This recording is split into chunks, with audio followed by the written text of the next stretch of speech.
Johann Sebastian Bach was born into a world where music was not an aspiration, but an inheritance. In late 17th century central Germany, the Bach name carried professional meaning, tied to church lofts, town councils, and disciplined craft. From the beginning, sound structured daily life, rehearsals, services, instruction, forming an environment in which music was learned as naturally as language. Bach did not grow up discovering music. He grew up surrounded by it. His family treated musicianship as a responsibility passed from one generation to the next. Instruments were tools, not luxuries, and skill was measured by usefulness rather than novelty. Young Bach absorbed this ethic early, learning that music served specific functions. To support worship, to mark civic occasions, and to maintain order within communal life. Precision mattered, reliability mattered, and memory mattered. These values would later shape his approach to composition and performance. Early instruction came through imitation and immersion rather than formal theory. Bach learned by watching, listening, and repeating, internalizing patterns long before he could name them. Melodies were not abstract ideas, but working parts of a living system. This practical education trained his ear to recognize structure instinctively, allowing complexity to feel familiar rather than intimidating. The family network also exposed him to a wide range of regional styles. Relatives traveled, exchanged music, and brought back influences from neighboring towns and courts. Through them, Bach encountered different approaches to harmony, rhythm, and form without leaving his immediate world. Variety entered his experience quietly, embedded within tradition rather than opposed to it. Loss arrived early and reshaped that world. The deaths of his parents forced Bach into new households and new responsibilities, accelerating his independence. Music became not only heritage, but refuge and discipline. In unfamiliar settings, he relied on learned routines, practice, copying, repetition, to establish stability. What had once been shared family culture narrowed into personal resolve. By the end of his childhood, Bach was already defined by contrast. He inherited a conservative musical lineage, yet developed an intense private drive that pushed beyond simple preservation. The musical family gave him structure, craft, and expectation. What he would later add, depth, synthesis, and relentless refinement, grew from that foundation. His early life did not predict innovation, but it made it possible. Orphanhood arrived early and without ceremony, severing Bach from the household that had framed his first lessons in sound. The loss did more than remove parents. It dismantled routine, forcing him into a life governed by structure rather than affection. Music, once communal and familiar, became a discipline to be maintained under watchful authority. In that shift, habit replaced comfort and precision replaced ease. Placed in the care of an older brother, Johann Sebastian Bach entered a world where instruction was strict and progress measured. Days were regulated by practice, copying, and correction. Errors were not tolerated as experiments, they were corrected until eliminated. This environment cultivated patience and endurance, teaching him that mastery was built through repetition rather than inspiration. Discipline extended beyond the instrument. Time, posture, and obedience shaped daily life, reinforcing the idea that order produced results. Bach learned to work within constraints, discovering that limitation could sharpen focus. What he could not access freely, he pursued quietly, developing an internal resolve that did not depend on encouragement. Denied easy access to advanced music, he turned scarcity into method.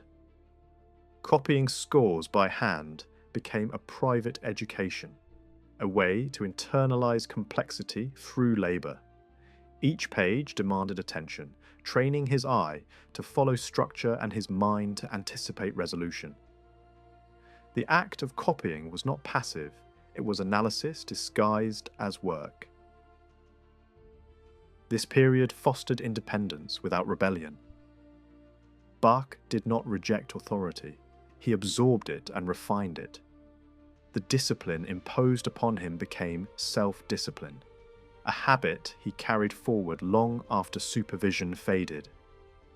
Control moved inward, shaping a temperament that valued exactness and consistency above display. By the time he emerged from these years, the balance had shifted. Loss had hardened into resilience, and discipline had become a tool rather than a burden. The orphaned child did not seek escape through music, he sought order within it. That choice, quiet, methodical, and enduring, would define the way he learned, worked, and ultimately transformed the craft he inherited. Early training as an organist placed Johann Sebastian Bach inside one of the most demanding musical traditions of his time. The organ was not a forgiving instrument. It required coordination, memory, and authority all at once. For a young musician, mastery meant more than playing notes. It meant commanding a complex machine while shaping sound to fill vast architectural space. Bach entered this world early, learning that control was inseparable from expression. Instruction was grounded in function rather than display. Church organists were expected to support worship reliably, improvise when necessary, and maintain the instrument itself. Bach absorbed these expectations as professional norms, not artistic constraints. Improvisation was especially central, training him to think structurally in real time, to anticipate harmonic movement while adapting instantly to context. This skill would later become one of his defining strengths. Practice was inseparable from listening. Bach learned by observing experienced organists, studying how they paced services, shaped transitions, and handled technical limitations. The organ loft became both classroom and laboratory. Here, mistakes echoed loudly, leaving no room for concealment. Precision was not optional, it was enforced by acoustics and expectation. Technical discipline deepened alongside musical understanding. Pedal technique demanded physical coordination that few instruments required, while registration choices shaped colour and intensity. Bach learned to treat the instrument as an integrated system, rather than a collection of parts. This mechanical awareness encouraged clarity of structure, reinforcing his instinct for balance and proportion. Exposure to different organs expanded his perspective. Each instrument varied in size, response, and tonal character, forcing adaptation rather than routine. Bach learned that music was shaped by circumstance as much as intention. This adaptability trained him to write and play with flexibility, preparing him for environments that would never be ideal but always demanding. The first professional appointments arrived quietly, without ceremony or acclaim. For Johann Sebastian Bach, employment meant responsibility rather than recognition. These early posts were practical tests, measuring reliability, adaptability, and discipline more than creativity. Music was expected to function smoothly within institutional life, and success depended on meeting those expectations without complaint. In his earliest positions, Bach learned that professional music was shaped by obligation. Duties were defined by calendars, services, and local customs, not personal ambition. He was required to play regularly, rehearse efficiently, and respond to immediate needs. The work demanded consistency, teaching him that trust was earned through repetition rather than brilliance. These appointments also exposed him to the realities of hierarchy. Authority rested with town councils and church officials, not musicians. Bach learned to navigate expectations carefully, balancing musical standards against administrative demands. Compromise became a daily practice, shaping his understanding of how art survived within structured systems. Limited resources sharpened his skills. Instruments were often imperfect, choirs uneven, and rehearsal time restricted. Bach responded by refining clarity and economy, focusing on what could be achieved rather than what was ideal. Constraint encouraged precision, reinforcing habits formed during his disciplined training. Professional life brought mobility as well. Moving between posts introduced him to varying musical environments and standards. Each appointment required adjustment, forcing him to reassess methods and priorities. Experience accumulated not through prestige, but through exposure to difference and necessity.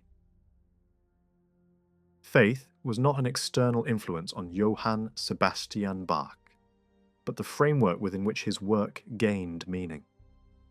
Lutheran belief shaped daily life through scripture, hymnody, and ritual repetition, and Bach absorbed this rhythm as a given rather than a choice. Music functioned as a form of instruction and devotion, designed to clarify doctrine and discipline emotion. In this environment, sound served belief, and belief ordered sound.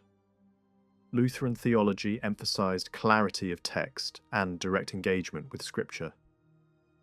Bach internalized this priority, treating words as anchors rather than ornaments. Musical structure was expected to illuminate meaning, not obscure it. Harmony, rhythm, and counterpoint became tools for explanation, aligning emotional movement with theological purpose.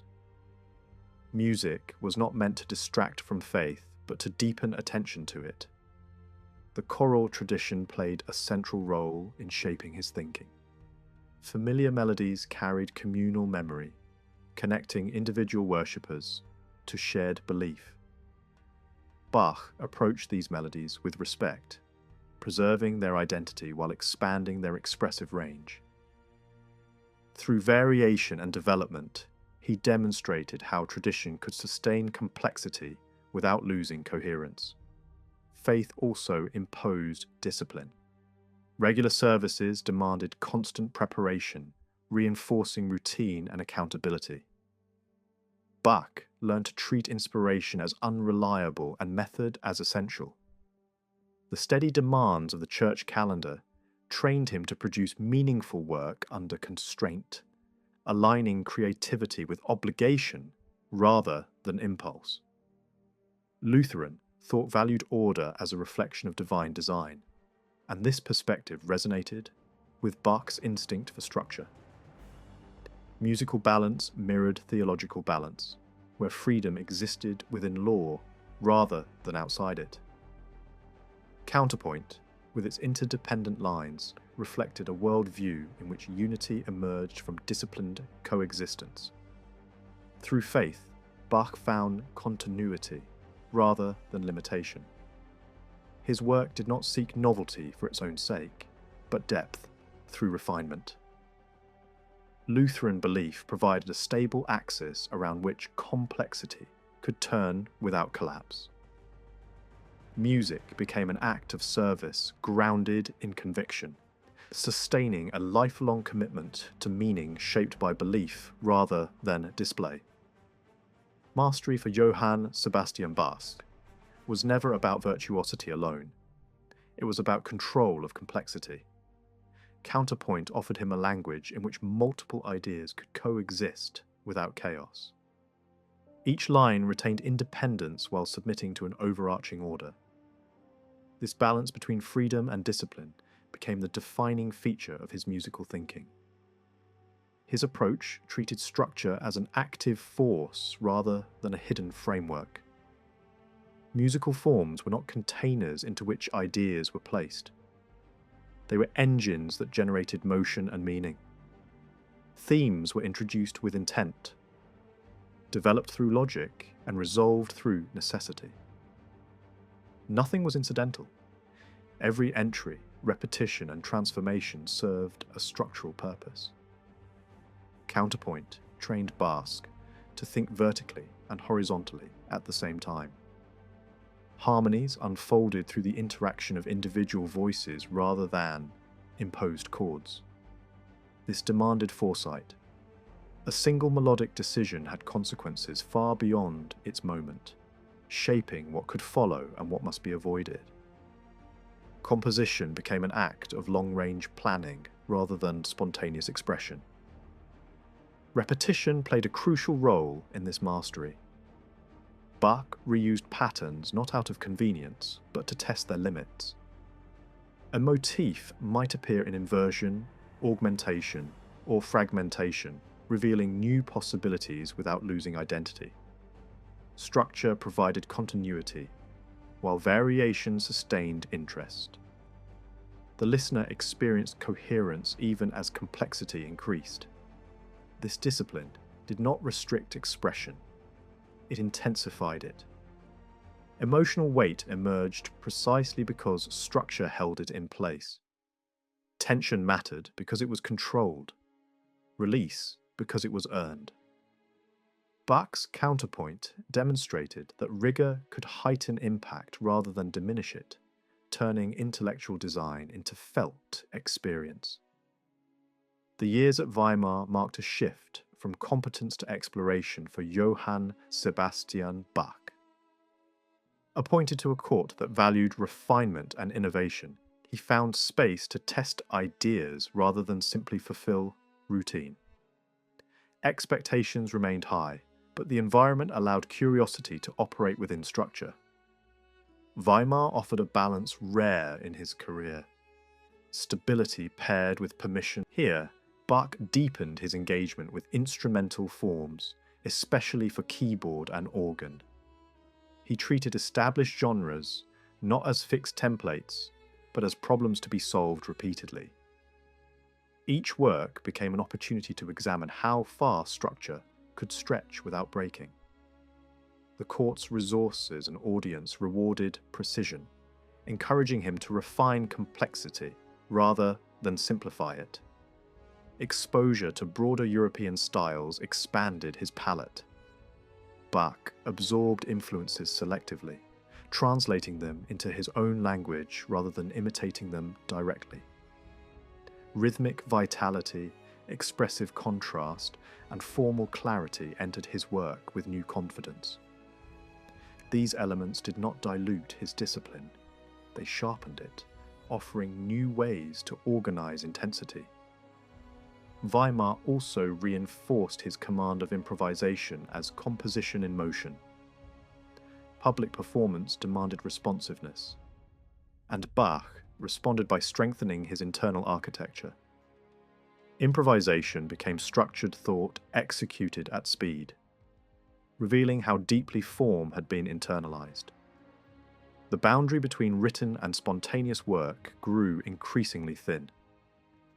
Professional ambition intensified, alongside artistic growth. Bach sought advancement and recognition, confident that his work had outpaced his position. This tension fueled productivity, pushing him to articulate ideas more forcefully.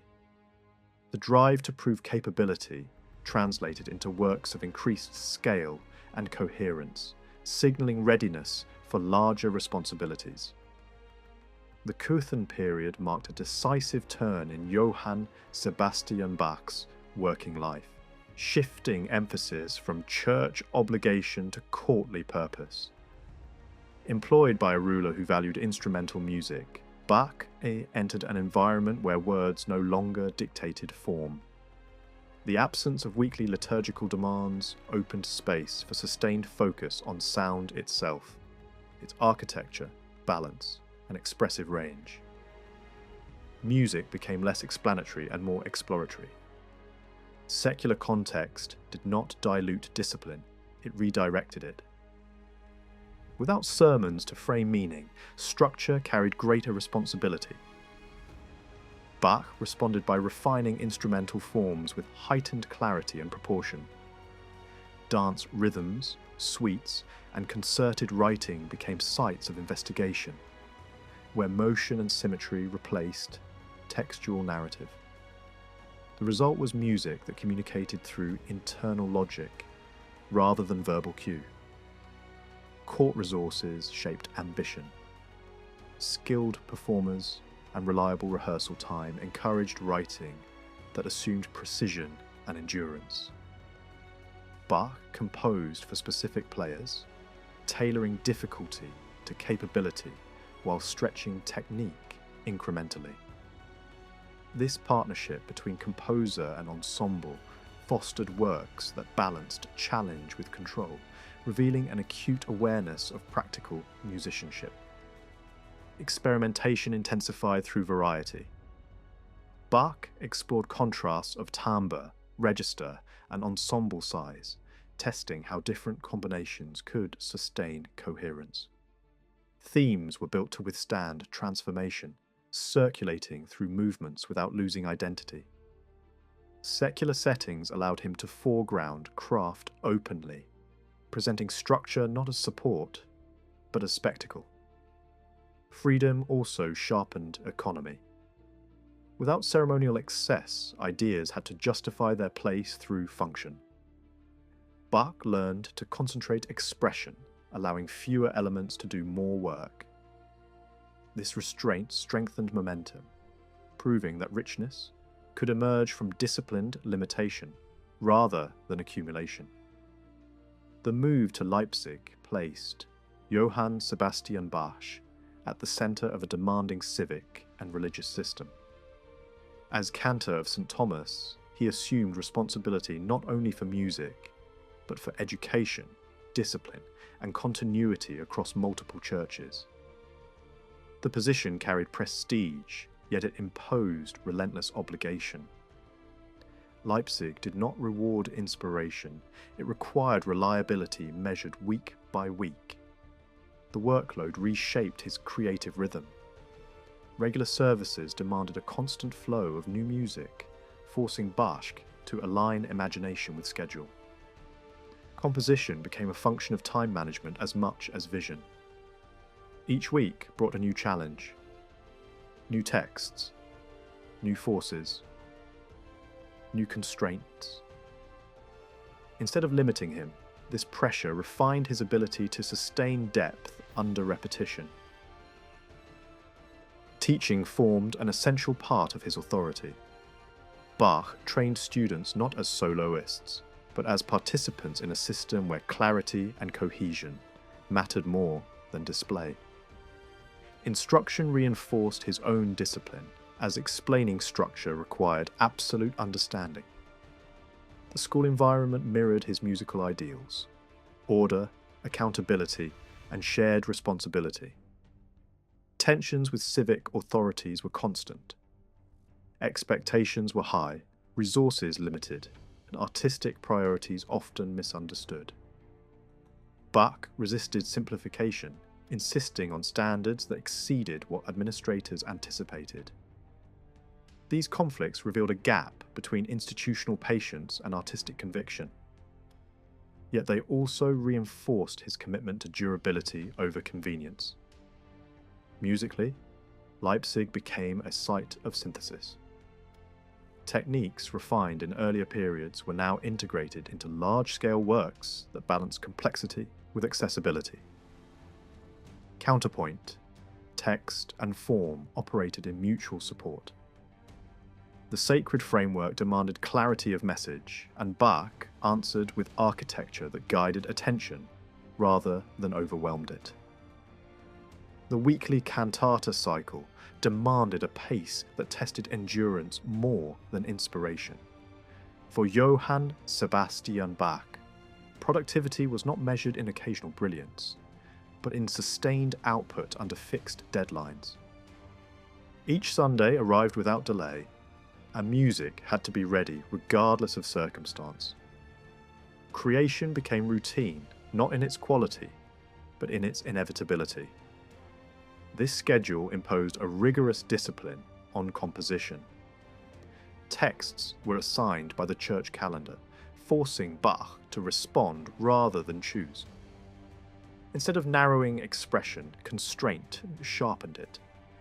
Familiar themes returned in new guises, transformed through structure rather than invention alone. The challenge lay not in finding ideas, but in renewing them without redundancy. Repetition encouraged efficiency. Bach reused and adapted material where appropriate, treating music as a living system, rather than a series of isolated works. Motifs, forms, and techniques circulated across cantatas, evolving through context. This practice was not compromise, it was refinement. Each reuse tested durability, revealing which ideas could sustain transformation. Productivity also depended on collaboration. Students and performers were integrated into the process, trained to execute complex music with reliability. Bach composed with specific forces in mind, balancing ambition with feasibility.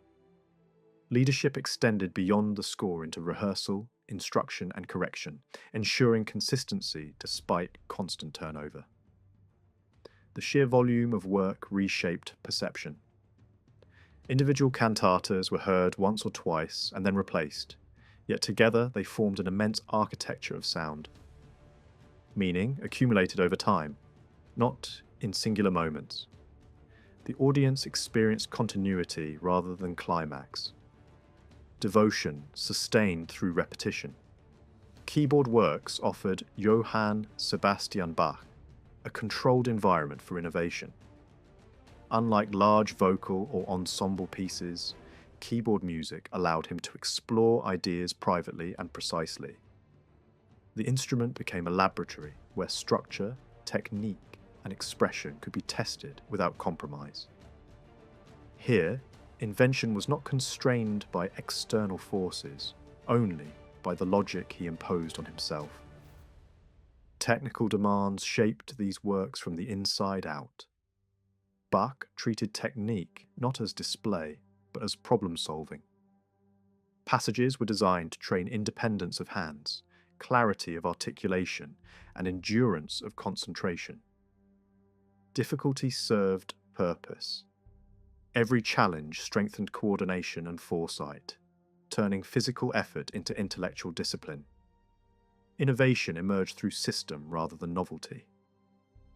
Bach expanded tonal organization, exploring how all keys could function within a unified framework.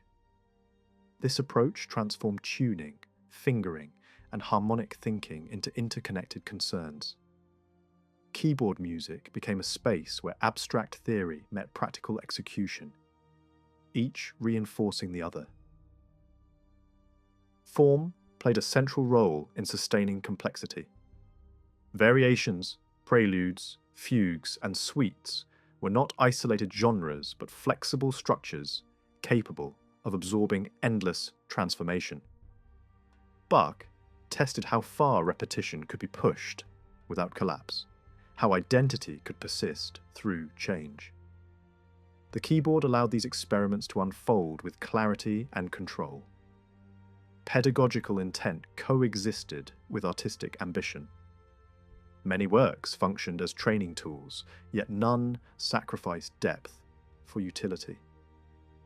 Instruction was embedded within design, allowing learning to occur through engagement rather than explanation. Technique was not taught separately from meaning, it was inseparable from it. Through his keyboard works, Bach demonstrated that innovation did not require rebellion against tradition. Progress came through intensification, refining inherited forms until their limits expanded naturally. Technical invention became a consequence of structural thought, not its replacement. These works endure because they do not chase effect, they cultivate capacity, revealing innovation as discipline made audible. Reception during the lifetime of Johann Sebastian Bach was marked by respect rather than fame. He was widely acknowledged as an exceptional organist and teacher, admired for technical command and intellectual depth. Yet admiration rarely translated into broad recognition as a composer. His reputation rested on skill and authority, not on public celebrity. Among professional musicians, Bach commanded serious esteem. Colleagues recognized his mastery of counterpoint and improvisation, often viewing him as a benchmark rather than a trendsetter. His music was studied, copied, and discussed within specialist circles. This recognition, however, remained confined to those equipped to understand its demands. Complexity limited accessibility. Public audiences encountered his work primarily through function rather than authorship. Cantatas were heard as part of worship, keyboard works as instruction or demonstration. The name behind the music mattered less than its role. In an era increasingly drawn to clarity and immediacy, Bach's dense structures did not align with changing taste. Institutional response was often mixed. Employers valued his reliability and expertise, but occasionally questioned his insistence on high standards. Administrators sought efficiency and simplicity, while Bach pursued depth and precision. This mismatch created friction, shaping an image of him as demanding, even inflexible, rather than fashionable. Critical comparison also worked against him. Younger composers favoured lighter textures and direct expression, styles that travelled easily across courts and salons. Bach's music resisted this mobility. It required attention, preparation, and commitment, qualities that narrowed its immediate appeal despite its substance. After his death, Johann Sebastian Bach slipped quickly from public attention.